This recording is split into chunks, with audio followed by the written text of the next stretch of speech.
think about the collective like an ecosystem. We each have something to offer each other, right? If we all came in as the same person, we would die. Like literally the species would have died millions of years ago. So from that perspective, there's nothing missing in your chart. Everything in your chart is a gift. Do you want to wake up feeling like you're stepping into who you're meant to be, into the best possible version of you? What if I told you that the key to your best life, health, and happiness are all around you? You just have to find what works for you. I'm Hope Pedraza, and I believe that there isn't just one way to live a healthy and meaningful life, and that all you need is a little inspiration to make changes that last from the inside out. Each week, I'll be sharing tangible tips and inspirational interviews to help you on your journey. These are the steps to take to improve your life and live with purpose. This is Hopeful and Wholesome. Hey y'all, and welcome back to Hopeful and Wholesome. I just love this episode. I know I've probably said that like a million times, but this one is like so near to my heart. I'm interviewing my friend Krystal Thompson, and Krystal is a business coach and a mindset coach. She's a healer. She's an energy guide, and she is a human design expert. And if you don't know what human design is, that's okay, because we're going to talk all about it. But this is like, has been just completely transformational for me. And I'm sure I probably say that at least like 5 or 6 times during this episode. But when I tell you that when you learn about your human design, it will change your life. And Krystal is a total expert in human design. She can do a reading. She can do like coaching sections with you on this, but this is like totally the way to get to, you know, transformation in your life, to find healing, to help heal all of these things that you have been, you know, leaving in your subconscious. This is just, it's just like, it is just magic when you know what this is. And so we are going to talk all about human design today, what it is, how we can use it to help us through life, how it can help us get past our limitations, how it can help us just manage things in life, whether it's, you know, yourself and your relationships and your business, whatever it is. It is, when I tell you this is incredible, I'm not exaggerating. So I really hope you enjoy this episode. I have lots of good links in the show notes, so you can go do your own human design. You can do it online for free. I have links to, if you want to meet with Krystal, she does readings. She does like coaching sessions after your reading. I just love this girl. So I know you're going to learn so much from her and so much from this episode, just about yourself. This is going to be so awesome. I'm excited for y'all. Okay, let's jump in. Okay, y'all, let's get going. I am here today with my friend Krystal Thompson, and I am so excited to have her on today. She is like an angel on earth, and she is a coach and a healer and an energy guide, and she is a human design expert, and that's what we're going to talk about today. Because if you haven't heard of human design, this is like, for me personally, like one of the most transformative things I think I've ever learned. So I'm really excited to jump in and just for y'all to learn a little bit about it and to learn more about yourself. So thank you, Krystal, for jumping in and talking with us today all about human design. Thank you so much for having me, Hope. I'm so excited. Me too. So let's just start from the basics. And can you, I know this is kind of a loaded question, but as simply as possible, can you just explain what human design is? Yeah, my favorite kind of like one sentence explanation of the system is human design is a map of your energy. So the system itself brings in a bunch of different pieces, the chakra system, astrology, the I Ching, the Kabbalah, quantum physics. There's all of these elements that kind of make it what it is. But in its most simplest terms, it's a map of how your energy works.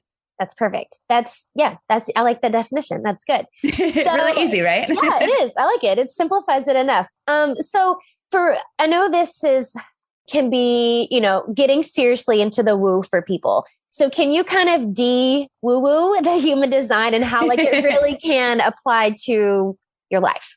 Yeah, totally. I would say if you're on the kind of woo-woo fence about it, like give yourself the chance to get curious and just kind of start to explore. That's how I started when I first was introduced to human design. I wasn't so much worried about the woo, but I thought it was just another personality test. Mm-hmm. And I was like, oh, like this is just another thing that people use their minds to put themselves in boxes. Like I'm not interested. Mm-hmm. And but it kept being sort of presented to me through channels that felt really good. And I was like, okay, like the universe is obviously trying to get my attention. I'm just going to give it a go. And so I kind of explored in my own life with it for a while, and my life flipped upside down in the best way possible. So I would say if if you're skeptical, just start and just like play with it a little bit. And if it feels good, keep going. And if it doesn't, great. Like you can drop it. But I am an especially woo-woo reader. So, which I love. Like my readings, we're talking about past lives, we're talking about karmic cycles, we're talking about energy. Like mine go all the way down that side of the camp, but it doesn't have to be that.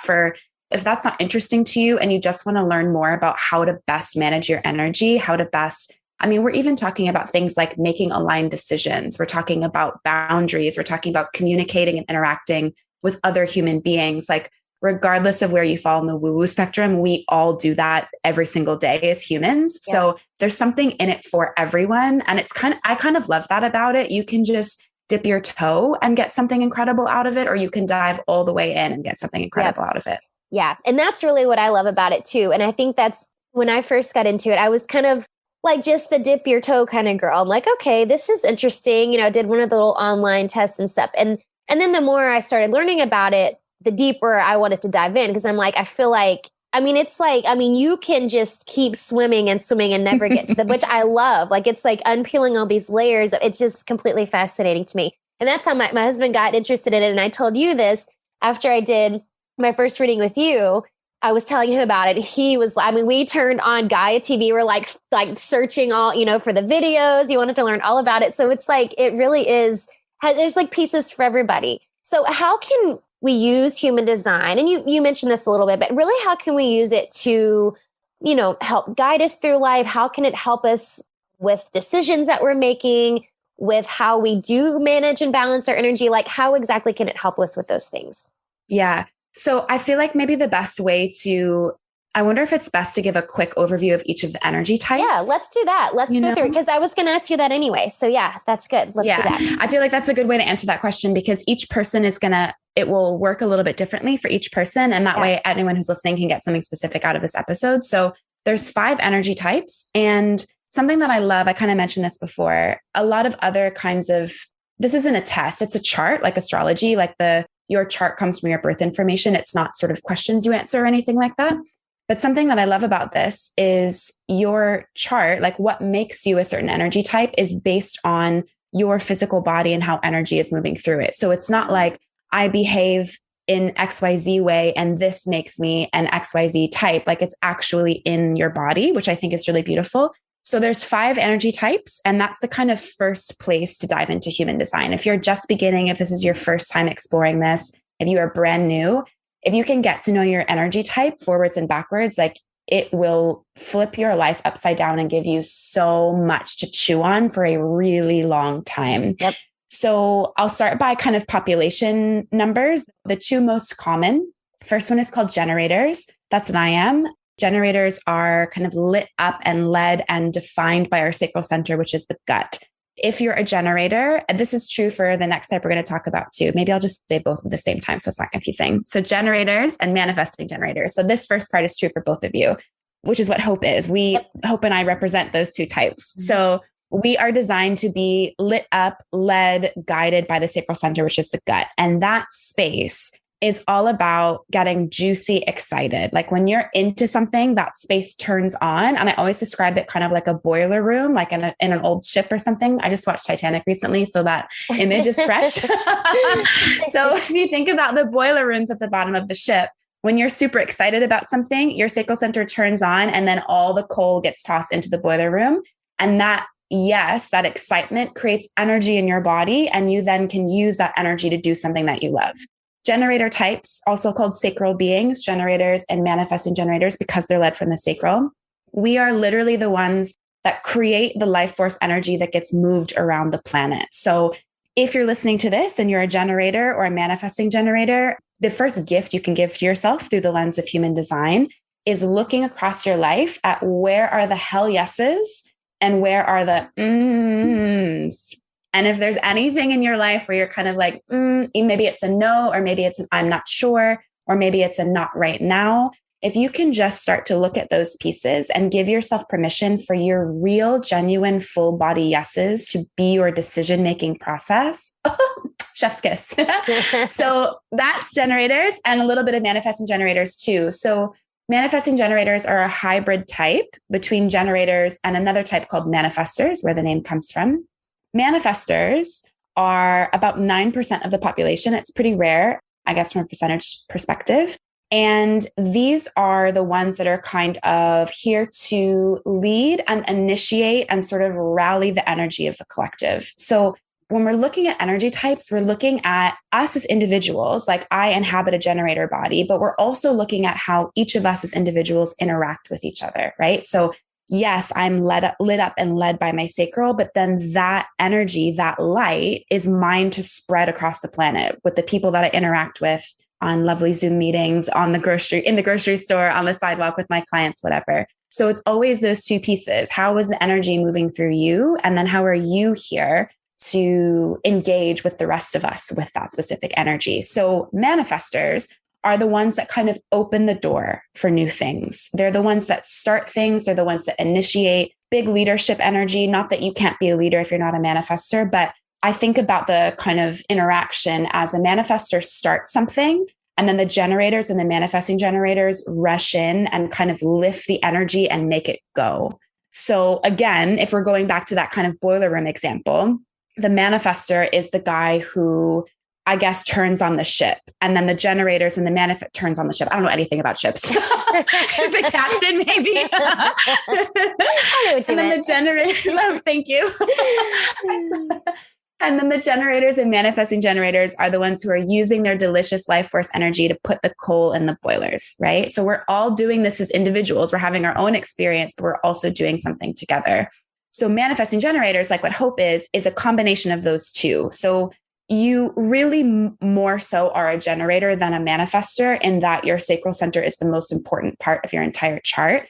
But you also have this really strong connection to the throat center, which in human design is a center of manifestation. So it's the place, the kind of first place in the body where the energy that we've either created or taken in gets put out. So you're able to do things really quickly. You're able to make shortcuts. You're able to find paths through things that other people couldn't imagine. You're also able to put lots of different things together in ways that other types can't. Hope, I know that you and I talked about this a lot, because there's a lot of conditioning around that, about like, you need to pick something, you need to niche, you need to be specific, you need to, master, jack of all trades, master of none. There's so much conditioning about that. If you're a manifesting generator and you desire from your sacral center to put a bunch of things together that maybe to the mind of yourself or to someone else don't, quote, make sense, let that go. If it's truly from your sacral center, like the desire is really there to do those things, you're supposed to put them together. Like these are the people that created, I should have an example like this on hand. The example that my teacher always uses is someone like Jessica Alba, who's an actress and also a director and also has a health company and also is a mom. Like that's manifesting generator energy. If someone is telling you you can't do it all, make sure that you're not listening to them if they're not a manifesting generator because they couldn't, right? Yeah. Like you guys have so much more energy than any other type. So to us, all of your endeavors are bonkers, but you have the energy in your body to actually do it. Mm-hmm. Love that. Love my MGs. Okay. So generators, manifesting generators, manifestors. Number 4 is projectors. They're actually quite a bit higher in percentage than manifestors, but I went to manifestors first so that the MGs would make sense. Projectors are about 21% of the population. And you guys, if we're sticking with this funny Titanic analogy that we've got going. It makes sense though. I like it. It makes sense. You guys are the ones who are up on the deck looking out through the binoculars at what's going on. Like you're at the very top deck looking down at everyone living their lives, doing their things. You're kind of observing the environment. Maybe you're the one looking out for icebergs too. For projectors, your magic, like truly, truly, truly why you're here is your vision.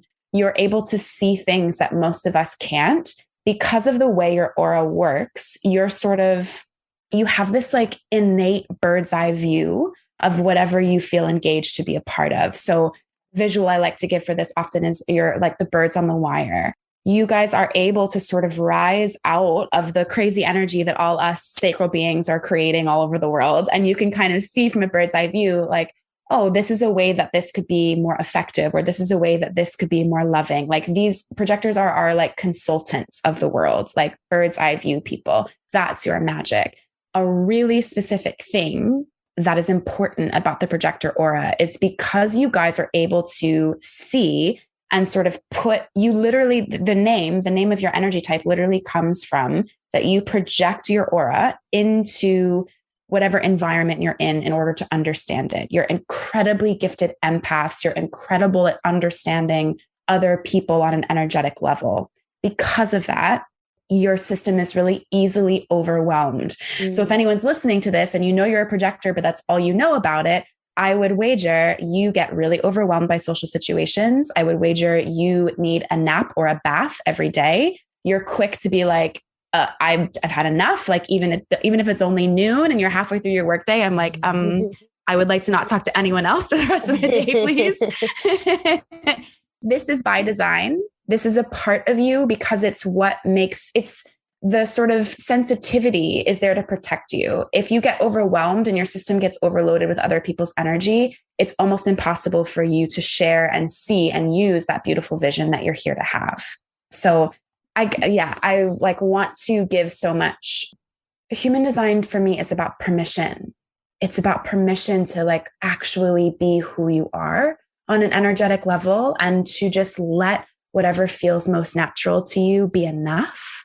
And I think that's so important for every type, but I think projectors especially are the ones that are most conditioned out of their natural way of being. So if you're a projector and you have been, words like lazy have been thrown at you, or standoffish or loner or anything like that, if any of those have been thrown at you, that's just conditioning from other people whose energy works different than yours.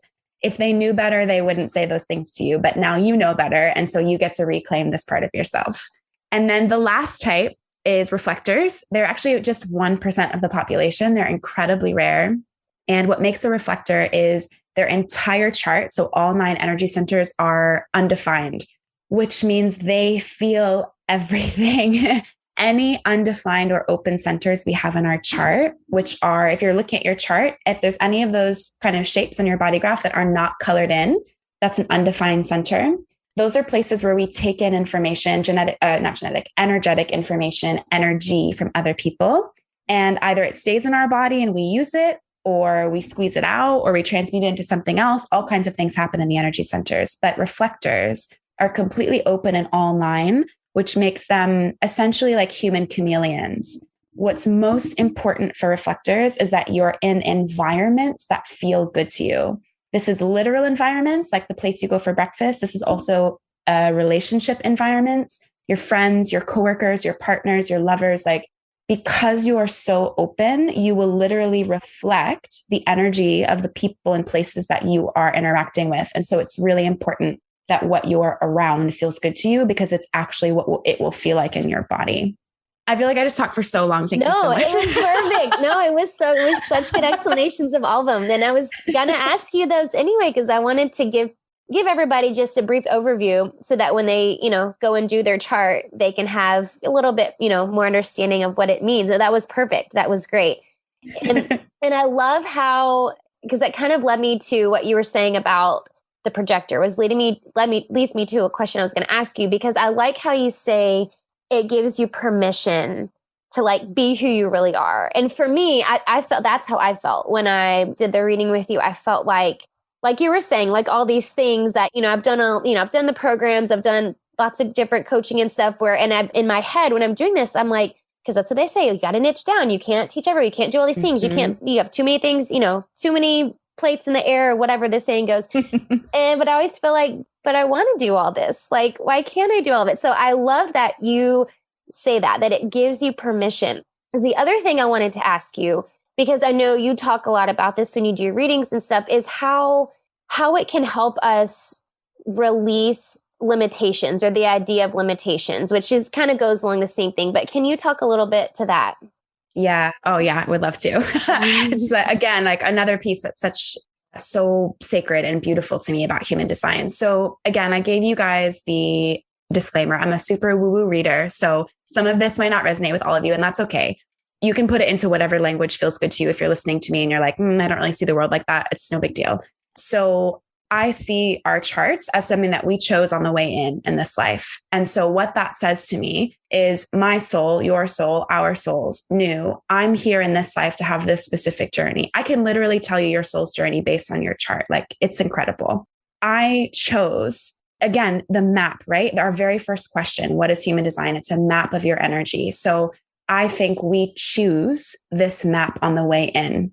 Our soul says, I know that I'm here in this life to expand through XYZ. And this is the map. This is the chart. These are the tools. These are the supports. These are the allies that are going to lift me the most through that process. Another piece about that, again, if the past life and previous life things is too much for you, if you think about the collective like an ecosystem, we each have something to offer each other, right? If we all came in as the same person, we would die. Like, literally, the species would have died millions of years ago. So from that perspective, there's nothing missing in your chart. Everything in your chart is a gift in some way. Some of those gifts are spicy. Sometimes they're lessons and they might be challenging and they might be rough. But if you come across anything in your chart that feels negative or like a limitation, I really want you to ask yourself, what consciousness is it being filtered through? Because sometimes that comes from people who are interpreting the system who maybe have blocks in their own being, right? To me, there is literally nothing in the chart that is a limitation or a problem.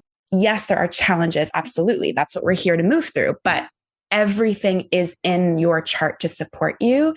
It's all clues. It's all keys. It's all gifts. And so this idea, I remember when I first found out about human design and I found out I was a generator and I was sort of mad that I wasn't a manifester. And that's something I hear a lot from other types too. Actually, I just met a generator this morning. He said that to me. It's really funny. Made me think about how common that is. The idea that you need to be something other than yourself in order to be successful is a collective wound. Like, that's not about your human design chart. That's about the way that up until now, we have thought about each other on a group scale, right? Like, that's how many of us are taught to exist in the world. You have to be different than who you genuinely, actually, authentically are in order to be successful, loved, worthy, etc. That's a lie. And your chart is a way, it's a bridge, because every single had this experience and every single reading I've ever had has this moment where the person comes into the reading sort of curious, right? It's a little bit more mental at the beginning. They're trying to understand. And then there's a moment where I say something to them that is one of the deepest parts of their being that there is no way that another stranger could know, that maybe even their closest humans in their lives don't know. And there's this moment where we're like, whoa, what if I actually get to be who I truly feel I am at my core, beneath all the masks and all the costumes and all the fear and all the worry? What if I actually get to be that person? What if that's enough? Every single reading has that moment. And that's what this is. There's nothing in your chart. Well, I don't know if I want to say that, but there's this recognition experience when you explore your chart and get a reading, this feeling of like coming home. Yeah. That's exactly it. And I'm pretty sure I told you that afterwards. I felt, and it's like such a strange thing to say out loud, at least it was for me. I felt like I was meeting an old friend. I think that's what I told you afterwards, which sounds so weird and ridiculous, but that's like literally it's like meeting yourself all over again. But then it's like also confirmation at the same time, because you're like, yeah, like this is me, like this is who I was meant to be. Like it's incredible. Absolutely. Because what we're looking at in the chart is basically who you were before you were taught to not be yourself, right? Like that's what's in the chart. And so that feeling, I love how you said that feeling of like meeting an old friend. Yes, it's inner child in a lot of ways, because it's this, right? You come back to this time in your life before you learn to edit or to question. Yeah. I love how you said that. Yeah. I just love everything about this. So before I ask you that, let me ask you, kind of backing up a little bit, what was kind of your journey to get you into, because I know you haven't done this forever. So what was kind of your journey to get into this space? Yeah. So my background is in photography. I did that for a really long time. I went to college for it. I worked in that industry for like 10 years. And I started always wanted to work for myself. Have like since I was a kid known I wanted to be an entrepreneur even before I like really understood what that meant. And in 2018, I left my last in-house job and started my own photography business. And I thought I was terrified when I made that jump, like absolutely terrified. I thought I was going to die. I thought it was the scariest thing in the entire world. I had no proof it was going to work. I didn't have clients lined up. I barely had any savings. Like I had no proof. I just was so miserable in the place that I was at that I knew that even if I tried and failed, I would be more happy than staying where I was. So I started my own business and it blew up. Like I look back on it and I'm like, how did that even happen? Like in a year, my first year, I never marketed. I never really did any outreach. I did do some outreach, but no work actually came through that. Like all of my work, 100% of my work came through word of mouth, intuitive thing, like random messages I would be inspired to send. And in the very first year of working for myself, I ended up paying myself twice as much as anyone else had ever paid me to work in-house. That's incredible. And I was like, right? Like crazy. And truly, I didn't have a business plan. I didn't have a client list. I just went on intuition. And so suddenly this thing that in the past seemed so impossible to me was now wildly possible and wildly attainable. And I was wildly unprepared and still it worked. And so I became obsessed with coaching other creatives to do the same thing. So I worked with other photographers, designers, letter artists, things like that, people that were kind of doing in-house work that could take those skills into their own business.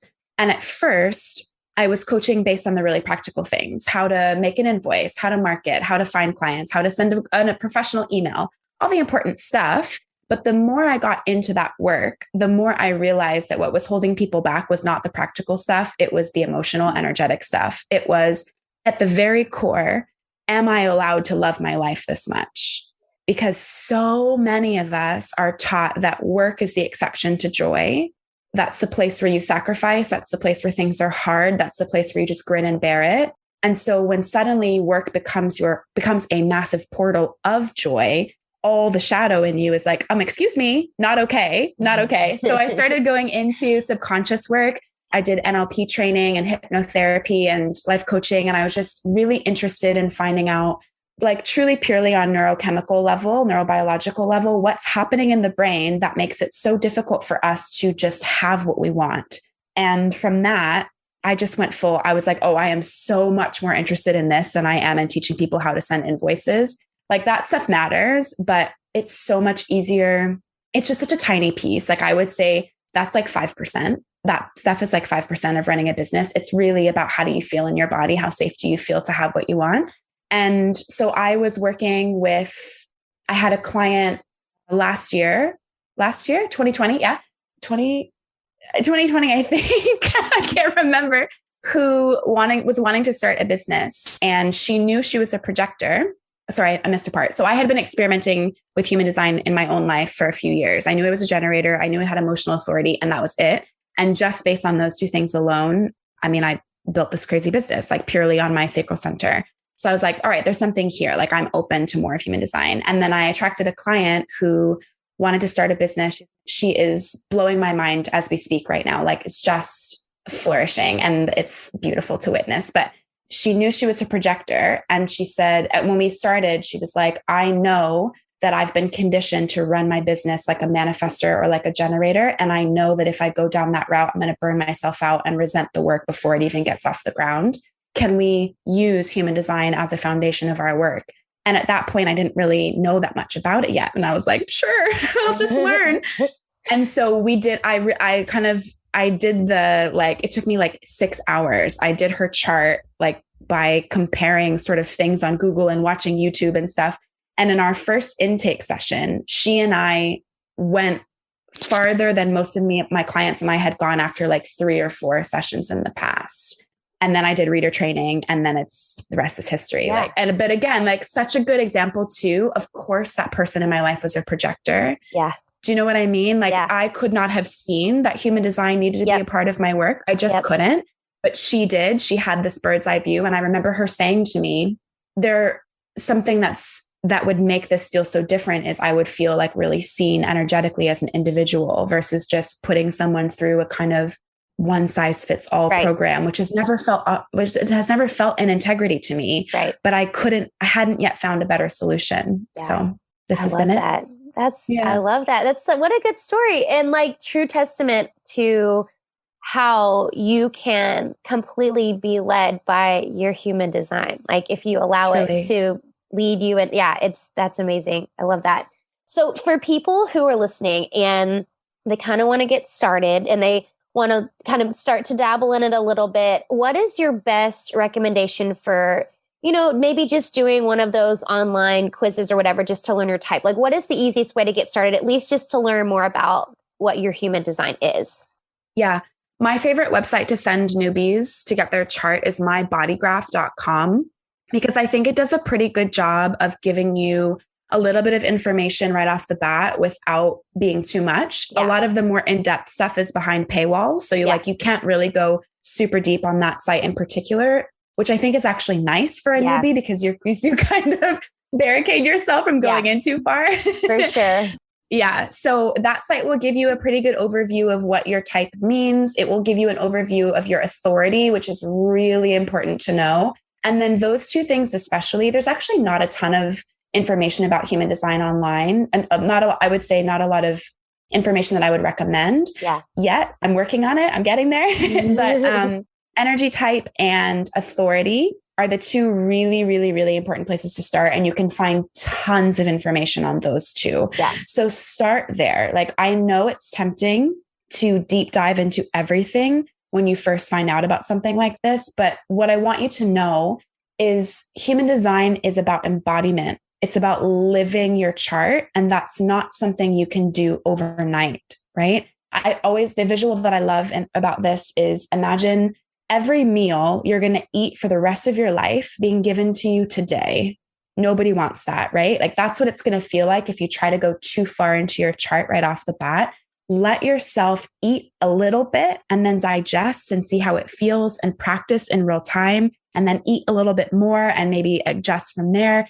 It really is something that's here to be integrated, lived in, experimented. Like, your embodiment, your being is what brings your chart to life. But you can't just do that in your mind. You have to actually live it in your actual life. Yeah. No, that's great advice. And I do agree with you. I think that was the one I had done initially too. And I think it was nice because it wasn't too much all at once, because it can be. I love your advice on taking a little bit at a time. That's really good advice. Yeah. So where can people learn more about you and maybe learn more about how to get a reading? Yeah. Thank you for asking. Yeah. I'm Hotel Wilderness on all the things.